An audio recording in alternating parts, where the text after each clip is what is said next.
প্রিয় দর্শক শ্রোতা, আসসালামু আলাইকুম রহমতুল্লাহি ওবারাকাত। আমাদের এই নার্স কোম্পানির বাচ্চাগুলোর বয়স হচ্ছে আজকে 20 দিন।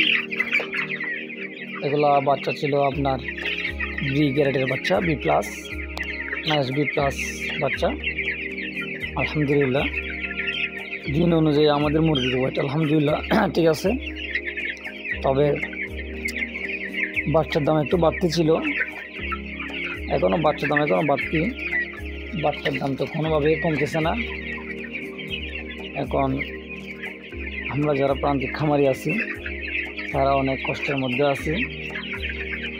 বিশেষ করে ভুক্ত অধিদপ্তরকে বলতে চাচ্ছি আমি, আপনারা একটু ব্রয়লার মুরগির বাচ্চার বাজারে একটু নজরদারি দেন, নজর দিয়ে দেখেন কেন এই অবস্থা। ব্রয়লার মুরগির বাচ্চার একটা বাচ্চা পার পিস কেন 90 টাকা 95 টাকা বিক্রি হচ্ছে, সেটা আপনারা একটু পরিদর্শন করেন প্লিজ। সেটা হচ্ছে আমার এবং প্রান্তিক খামারে যারা আছে, লোকাল খামারে, তাদের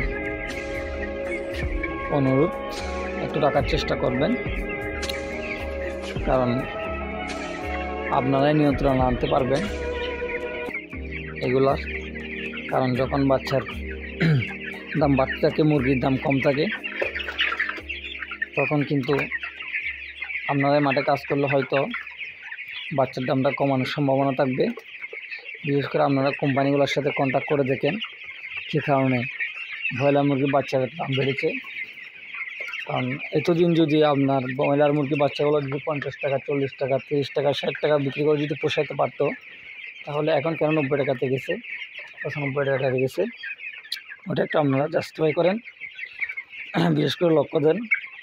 কারণ আপনারা বলতে কথা না, আমাদের বাংলাদেশের জনগণও যখন ব্রয়লার মুরগির রেট বেড়ে যায় তখন শুরু করে দেয় অমুক সরকার থাকতে এরকম হয়েছিল, অমুক সরকার থাকতে এরকম হয়েছিল। মূল কথা হচ্ছে সেটা না, মূল কথা হচ্ছে আপনারা একটু মাঠের পরিচর্যা করে দেখেন কী কারণে যে এত ব্রয়লার মুরগির বাচ্চার রেটটা বাড়ছে, একটু আপনারা একটু নজরদারি করেন। যারা আর উদ্যোক্তা মিডিয়াতে রেগুলার ভিডিও দেখেন তাদেরকে অসংখ্য ধন্যবাদ। আসসালামু আলাইকুম রহমতুল্লাহি ওয়া বারাকাতুহু।